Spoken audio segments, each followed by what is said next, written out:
todos y bienvenidos a un nuevo video de Logos ASMR. El día de hoy les traigo un video especial en donde voy a estar mostrándoles y recomendándoles 7 libros de mi colección.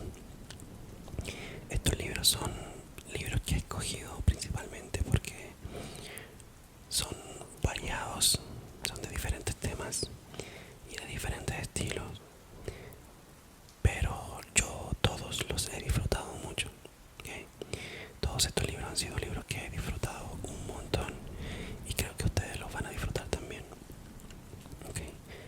Pero antes de ir allá, quiero recordarles que si este video les gusta, los relaja o es de bendición, bendíganme también con una suscripción. Suscríbanse, activen la campanita, den like, es muy importante dar like. Y si han leído alguno de estos libros, coméntenme y déjenme un comentario. Y si quieren que haga alguna otra recomendación también, déjenme en los comentarios y vamos a estar analizando la posibilidad de hacer un otro video review y recomendación. Ok, otra cosa que les quiero decir, voy a dejar los links para que puedan comprar estos libros en Amazon si es que están interesados, si es que se animan. Voy a dejar los links de cada uno de estos libros ahí abajo en la sección de descripción. Y si por último, si quieren escuchar otro estilo de video, una lectura susurrada por ejemplo, les cuento que también tengo otros videos donde leo proverbios y Cantar de los Cantares. Se los voy a dejar en una de las esquinas para que vayan y vean. Y si quieren ver un video un poquito más largo, también les voy a dejar para que vean mi testimonio, que es un video donde yo cuento mi historia y cómo Dios me sacó de la ansiedad, de los ataques de pánico y me trajo a un estado de paz en el Evangelio de Cristo. Bueno, ya, vamos a dejar de hablar y vamos a ir a la revisión de estos libros en 5, 4,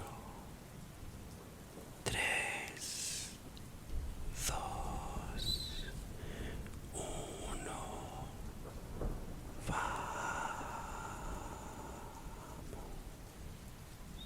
Vamos a comenzar con esta revisión y recomendación de libros. Y el primero que les quiero mostrar es el más corto de todos, más pequeño, y es el más antiguo también. Este libro se llama, como pueden ver acá, Solamente por Gracia. ¿Sí? Solamente por Gracia, y fue escrito por Charles Spurgeon. ¿Quién fue Charles Spurgeon? Bueno, Charles Spurgeon es conocido como el príncipe de los predicadores por su habilidad sobrenatural y maravillosa para compartir la palabra de Dios. Él fue un pastor, teólogo, misionero, escritor, erudito. Él era un hombre muy dotado por el Señor, de Inglaterra, del siglo XIX. Nació el 19 de junio de 1834 en Kelvedon, Reino Unido, y falleció, de hecho bastante joven creo yo, a los 57 años, en enero del año 1892 en Francia. Charles Spurgeon tiene muchos libros, posiblemente mejores que este, pero este es un libro que fue muy importante para mí porque el contenido de este libro habla acerca de cómo funciona básicamente la matemática de la salvación, si lo queremos decir así. Este libro explica acerca de la gracia, qué es la gracia, teológicamente, bíblicamente hablando, y es que somos salvos por gracia, por medio de la fe en Cristo. Hay mucha gente que dice somos salvos por fe, somos salvos por fe, y repiten somos salvos por fe.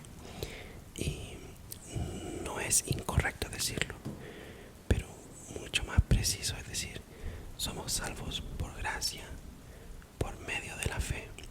La gracia es la fuente de donde proviene nuestra salvación, y la fe es la herramienta que Dios usa para que podamos acceder a esa gracia. Pero la fe es un conducto nada más. La fuente de nuestra salvación se encuentra en la gracia de Dios, no en la fe. Alcanzamos la fe, alcanzamos la salvación por medio de la fe, pero la salvación se encuentra en la gracia de Dios. Entonces aquí Charles Spurgeon explica mucho más profundamente acerca de este concepto de la gracia. Veamos, a ver si está aquí en el índice. Vamos a ver el contenido. Dice el primer capítulo: Dios justifica a los impíos. Dios es el que justifica, justo y justificador. Salvación de pecar por gracia mediante la fe. ¿Qué es la fe? ¿Cómo se puede aclarar la fe? ¿Por qué nos salvamos por la fe? Ay de mí, nada puedo hacer. Aumento de fe, la regeneración y el Espíritu Santo. Mi Redentor vive. Sin arrepentimiento, sin perdón. ¿Cómo se da el arrepentimiento? El temor de caer. Confirmación. ¿Por qué perseveran los salvos? Nada más les advierto, Spurgeon es calvinista, ¿ok? Así que si ustedes no son calvinistas, van a encontrarse con una teología que posiblemente con la cual ustedes no estén de acuerdo. Pero independientemente de eso, pueden aprender mucho. Pueden aprender mucho a través de este libro, ¿ok? Si no son calvinistas, no es un impedimento para que examinen a través de la Escritura este concepto de la gracia. Creo que el calvinismo ofrece una explicación bastante bíblica,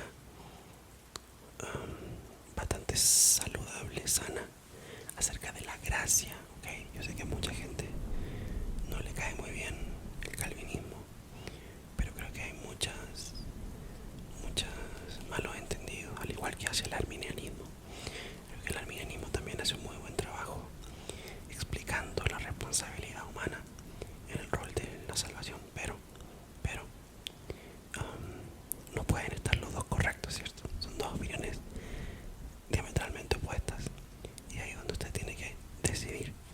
Es su propio estudio el que lo tiene que llevar a una conclusión. Libro número 1, Solamente por gracia, Charles Spurgeon. Léanlo, es muy cortito, como pueden ver. Lo pueden leer en 2 sentadas. El siguiente libro que les voy a recomendar son 2 libros del mismo autor. El primero también es bastante corto. Este libro se llama Orando la Biblia, escrito por Donald Whitney. Y Donald Whitney es un profesor asociado del Seminario Bautista del Sur en Louisville, Kentucky. Él enseña vida espiritual y también es escritor y es anciano de una iglesia. Estuve buscando el nombre de la iglesia donde es anciano, pero no logré encontrarlo. Sí, sé que es muy sano en su teología, es bautista, y enseña en el Seminario Bautista del Sur, así que es un hombre, es un erudito. Este libro es muy hermoso, porque como ven también es muy cortito. Lo pueden leer también en 2 sentadas. ¿De qué se trata? ¿De qué consiste? Es un libro técnico acerca de la oración. El objetivo de este libro es enseñarle a usted cómo utilizar la Biblia para implementarla en su vida de oración. Es decir, si usted es de esas personas se distrae. Algo que yo creo que nos pasa a todos, ¿cierto? A mí me pasa todo el tiempo. Estoy tratando de orar y de repente vienen pensamientos acerca de, no sé, tengo que ir a comprar comida. Es muy interesante. Estoy orando: Señor, bendíceme, provéeme para los alimentos diarios de mi familia. Y suave, momento. Compré carne, no compré carne. Tengo que ir a comprar. Pero ahora no puedo salir porque tengo que hacer esto, tengo que hacer esto otro.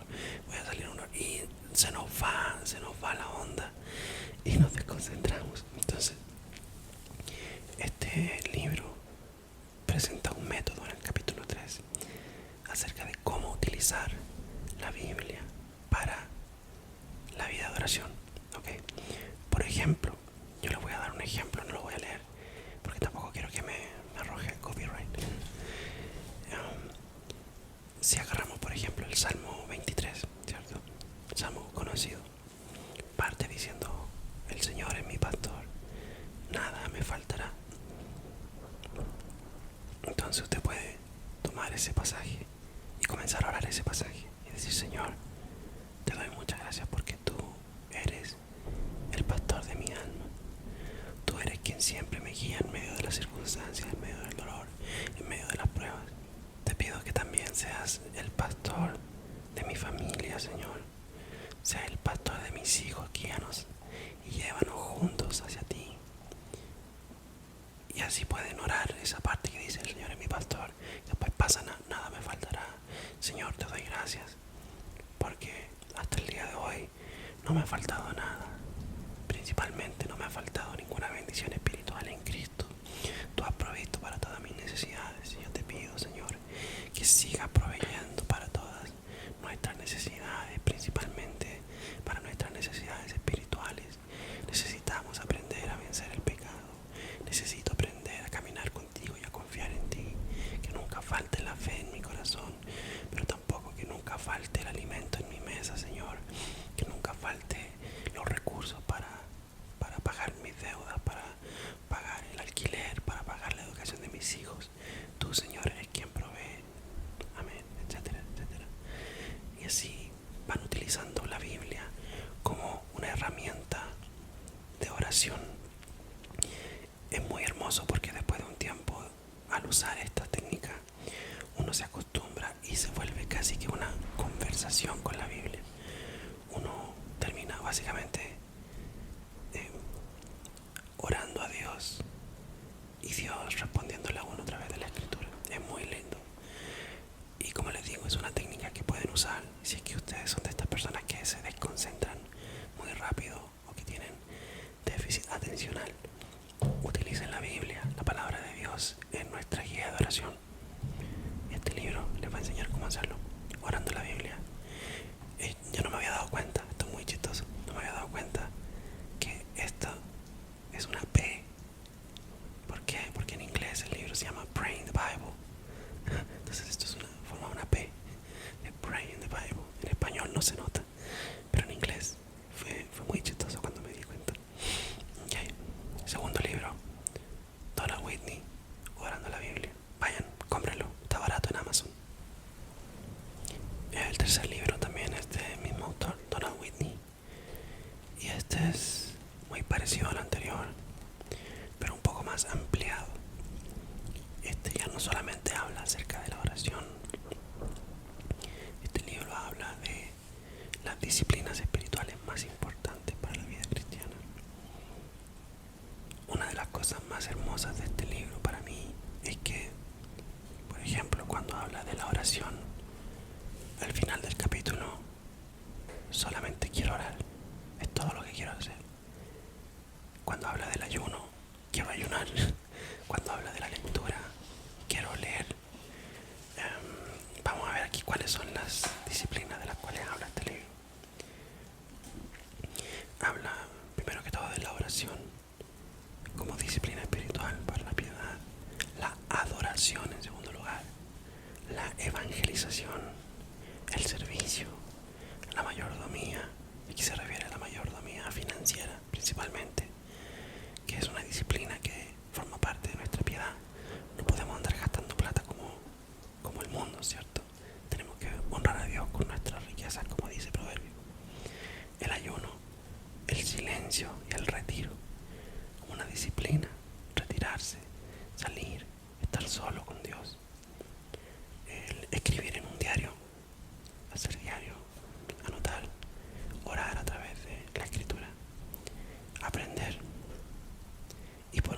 acerca de cómo perseverar en estas disciplinas.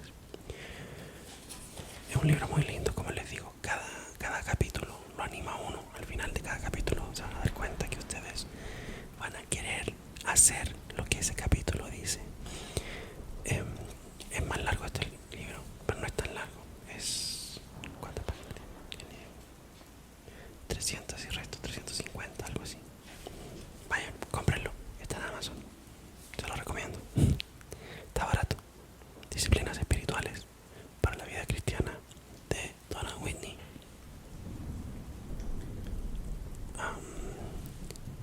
Los siguientes libros que voy a recomendar también son dos del mismo autor. El primero es este: 12 mujeres extraordinarias, de John MacArthur. Si han vivido debajo de una roca y no saben quién es John MacArthur, les voy a contar quién es John MacArthur. John MacArthur es pastor, es un pastor ya bastante viejito, que sirve en una iglesia que se llama Grace Community Church en California. Lleva más de 50 años en el ministerio este pastor y ha escrito más de 100 libros. Okay. Es un pastor que no ha estado exento de la polémica. Fue uno de los pastores que se negó a cerrar la iglesia durante los tiempos de COVID. Cerró la iglesia por un tiempo, pero la misma comunidad le pidió a él que abriera la iglesia y él decidió abrir la iglesia. El Señor los guardó, los protegió a él y a su congregación. El estado de California les presentó una demanda, pero hasta el momento creo que las han ganado todas. Y interesantemente, él es un predicador del evangelio, la expresión más simple del evangelio. Tiene otros libros acerca del evangelio: el evangelio según Pablo, el evangelio según Jesús. Y bueno, este es uno de sus libros, 12 mujeres extraordinarias, que por cierto es una secuela de otro libro que él tiene, que se llama igual, pero de hombres, 12 hombres comunes y corrientes, acerca de los apóstoles. Este libro de alguna forma viene como a desmentir muchas acusaciones que se hicieron en contra de él, de que él era misógino o machista, porque en su iglesia las mujeres no predican. Él enseña que el pastorado, el rol de pastorado y de predicador, ha sido dado solo a los hombres. Y aquí él explica un poco por qué, pero habla acerca del rol de la mujer dentro del plan redentivo, dentro de la historia de la redención, comenzando con Eva. Voy a ver aquí el índice. Habla en primer lugar de Eva, la madre de todos los vivientes; Sara, la esposa de Abraham; Rahab, la prostituta que fue rescatada de Jericó; Ruth, hermosa historia la de Ruth, es una de mis historias favoritas; Ana, la mamá del profeta Samuel; María, la madre de nuestro Señor Jesucristo; Ana, la mujer que estaba en el templo cuando Jesús vino para ser presentado; la mujer samaritana; Marta y María; María Magdalena y Lidia. Okay. Estas mujeres son presentadas en este libro de una manera bíblica, de una manera histórica. Sobre todo, aquí tengo algunos apuntes que estaba tomando. Yo rayo los libros. Yo soy de las personas que raya libros, así que perdónenme si son puristas y no les gusta que rayen los libros, pero yo soy de los que raya libros. Okay. Entonces les decía, es una visión bastante mesiánica del rol redentivo promesa que Dios le da a Eva de que de su simiente vendría uno que aplastaría la cabeza de la serpiente, y cómo esa promesa afectó a cada una de estas mujeres hasta llegar a María, la madre de Jesús, que fue la que dio a luz a este que aplastó la cabeza de la serpiente. Como ven, es un libro no muy largo. Este es John MacArthur, por si no lo conocían. Okay. Yo personalmente, a mí me gusta mucho John MacArthur. Okay. Disfruto sus sermones y sobre todo disfruto del ejemplo que él ha dado como pastor fiel por más de 50 años. Cada uno acá puede opinar lo que quiera. Puede que no te guste John MacArthur, está bien. No tenemos por qué estar de acuerdo en todo. Pero este libro es muy lindo, a mí me bendijo mucho. Así que, bueno, se lo recomiendo. Ahí se lo voy a dejar, léanlo, está muy bueno. El siguiente libro también de John MacArthur es este, Parábolas. Las parábolas de Jesús. Este libro es un poco fuerte. Para mí fue fuerte, ¿okay? Porque aquí aprendí algo que yo no sabía. Yo pensaba que el Señor Jesús hablaba en parábolas para que su enseñanza fuera más fácil de entender. Y la verdad es que aquí John MacArthur explica con la escritura que Jesús enseñaba en parábolas no para que la gente entendiera mejor, sino que para que algunos no entendieran su mensaje. Y eso, vea, me hizo así, ¡buah! La mente. Resulta que Jesús comenzó a usar parábolas casi al final de su ministerio, y lo hizo porque los fariseos habían rechazado su enseñanza. Entonces, cuando Jesús enseñaba en público, él enseñaba en parábolas para que los fariseos no comprendieran el significado de su enseñanza. ¿Por qué? Porque los fariseos ya habían sido condenados por Dios. Entonces, si Jesús seguía trayendo revelación y más luz y más conocimiento a los fariseos que ya estaban condenados, su condenación iba a ser cada vez más grande y más grande y más grande. Entonces Jesús, para no seguir acumulando culpa sobre estos fariseos, decidió ocultar la verdad de ellos. Porque la Biblia dice que al que mucho se le da, mucho se le va a demandar. Y aquellos que rechazaron a Cristo, dice Jesús, que su castigo será más soportable para Sodoma y para Gomorra que para los que rechazaron a Jesús. Entonces, con esto Jesús estaba mostrando misericordia de alguna forma hacia aquellos que ya estaban condenados, al no permitirles comprender con profundidad las enseñanzas del reino. Entonces, cuando Jesús enseñaba en parábolas, algunos no entendían, pero sus discípulos recibían en privado la explicación. Bueno, en privado, ¿cierto? Porque Jesús tenía cientos de discípulos, pero esos discípulos recibían la explicación de lo que él enseñaba en parábolas.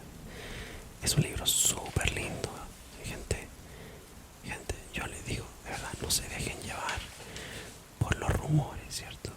Este es un libro muy lindo. John MacArthur es un buen maestro. Usted no tiene que estar de acuerdo con todo lo que él predique, obviamente, pero es un buen maestro. En el primer capítulo explica esto que les estoy diciendo. Un día siniestro en Galilea. Los fariseos y el sábado, el conflicto de Jesús con la ley religiosa. Una sanidad y liberación notable. El pecado imperdonable. El día crucial continúa. Entonces aquí habla de cuando los fariseos cometieron el pecado imperdonable, rechazaron al Espíritu Santo y dijeron que Jesús hacía milagros por medio de demonios. A partir de ese momento Jesús comenzó a enseñar en parábolas, porque ellos habían cometido el pecado imperdonable. Entonces, bueno, aquí aparecen las parábolas, ¿cierto? Esta es la parábola del sembrador. Esta es la parábola de... no me acuerdo. No me acuerdo, tienen que leerlo. Yo lo leí hace tiempo, hace muchos años. Así que vayan, búsquenlo, está súper bueno. Es bastante divertido.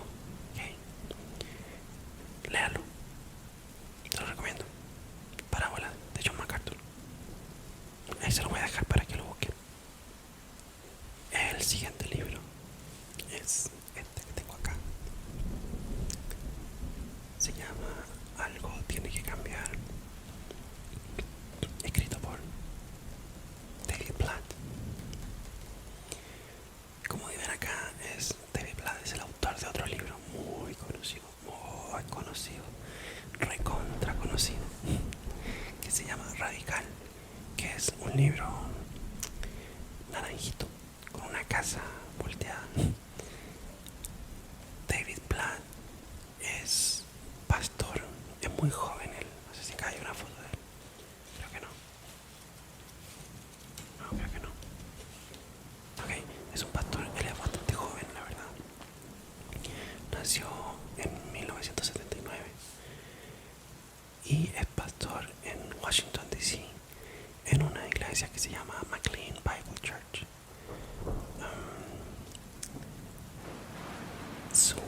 Este libro, a ver, David Platt habla mucho acerca de misiones. Él es como su tema, las misiones y una entrega radical al servicio de la obra del Evangelio. ¿Okay? Este libro es como un diario. Él cuenta acá en este libro una experiencia que él tuvo en un viaje hacia las montañas en el Himalaya. ¿Okay? Y resulta que en estas montañas en el Himalaya hay muchas comunidades que no solamente nunca han escuchado acerca de Cristo, sino que no tienen acceso a salud, no tienen acceso a agua limpia, no tienen acceso, no tienen iglesias, no tienen nada. Son comunidades muy aisladas. Y de hecho, yo les voy a contar algo. Yo con este libro, a mí casi nunca me pasa esto, pero con este libro yo lloré. Se me salieron las lágrimas leyendo este libro. Pero no fue un llantito así como que me cayó una lagrimita, no. Yo terminé tirado casi en el suelo, llorando de la tristeza y de la convicción de la realidad de la cual David Platt habla acerca del tráfico humano, de la explotación sexual que viven muchas niñas en ese sector del mundo, de la falta de acceso a salud inmediata. Él cuenta la historia acerca de un hombre que literalmente se le cayó el ojo de la cara producto de una infección, y que nunca antes había escuchado acerca de Cristo, y ellos le predicaron el Evangelio. Es un libro bastante fuerte también en cuanto a la narrativa y lo que cuenta, y cómo cuenta cómo los niños que los veían llegar se les pegaban y los seguían con la esperanza de que se los llevaran, de que estos gringos se los llevaran a ellos, a sus casas. Es a veces muy triste, y también a veces es muy esperanzador. Así que se llama Algo tiene que cambiar. Es porque realmente algo tiene que cambiar en este mundo. No es posible de que el mundo siga siendo este lugar tan lleno de injusticia, y que nosotros, el pueblo de Dios, estemos tan cómodos en nuestras iglesias con aire acondicionado, con amplificación de última generación, mientras que en otras partes del mundo el Evangelio de Cristo ni siquiera ha llegado. Así que si están pensando en las misiones, este libro los va a animar un montón. Eso sí, tienen que estar preparados para recibir, ¿cierto? Con el corazón abierto y listos para ser convencidos, porque este libro trae mucha convicción. Es un libro hermoso. Ahora, David Platt últimamente se ha visto envuelto en algunas polémicas con respecto a la teoría de la crítica social, a lo que es como el Black Lives Matter y otras cosas más que tienen que ver con socialismo, etc. Yo creo que David Platt es un hombre de Dios, pero sí creo que en estos últimos años ha tomado algunas algunas decisiones que tal vez no son las mejores, digamos, en sus redes sociales y comunicacionalmente. Pero bueno, nadie es perfecto. No son pecados que lo descalifiquen a él como pastor. Simplemente de pronto le faltó sabiduría. No lo sé, no lo sé. Pero eso no quita lo que Dios ha hecho por medio de él. Aquí está, algo tiene que cambiar. David Platt, vayan, léanlo. Está bueno, no es muy largo. Es un poco largo, pero no tanto. Pasemos al último libro de esta jornada. Con este me despido. Este último libro se llama Sé Líder, escrito por el pastor Paul David Tripp. Paul David Tripp es un conferencista. Él es fundador del ministerio Paul David Tripp, que se dedica a ministrar a otros líderes, a otros pastores y a conectar cristianos. Y también es pastor de una iglesia que se llama Tenth Presbyterian Church en los Estados Unidos. Este libro está principalmente enfocado en el liderazgo de la iglesia. Es un libro para el liderazgo. De hecho, se podría decir que es la secuela de otro libro que tengo por acá. Lo tengo allá. No lo alcanzo a agarrar, está muy lejos. Pero que se llama Llamados Peligrosos. Un llamado peligroso. No sé cómo se llama en español, la verdad. En inglés se llama Dangerous Calling. Y es un libro acerca del llamado al pastorado. Este libro lidia mucho con la parte, digamos, interna de aquel que ha sido llamado a ser un líder dentro de la iglesia. Y habla acerca de los límites y del carácter que el líder debe tener, ¿cierto? Habla acerca de identidad, de cómo restaurar a un líder que ha caído, de cómo ayudar a aquellos que están sufriendo en el ministerio y cómo no vivir este proceso de liderazgo de manera solitaria, porque muchos líderes se quejan de que están solos. Este libro yo lo leí junto con un grupo de pastores y fue una bendición. Así que si usted está pensando meterse al ministerio o usted tiene algún rol de liderazgo dentro de su iglesia o quiere ser usado en el liderazgo, este es un buen punto de comienzo, ¿cierto? Sé líder, de Paul David Tripp. Les recomendaría que lo leyeran junto con otras personas, que hagan un grupo de lectura y lo puedan leer y comentar cada semana un capítulo, y así creo que van a sacarle mucho más provecho. Paul David Tripp es un buen autor, a mí me gusta. Tiene otros libros sobre consejería y bastantes libros sobre la familia, la paternidad y por supuesto el llamado al pastorado. Así que nada, creo que eso es todo. Este es el último libro. Recuerden que les voy a dejar los links para que lo puedan encontrar, estos libros, en Amazon. Y nada, muchas gracias. Espero que les haya gustado, que ya se hayan dormido. Si les gustó este video, de nuevo les voy a pedir que me dejen un me gusta, se suscriban al canal, activen la campanita. Y nada, los quiero mucho. Nos vemos en otro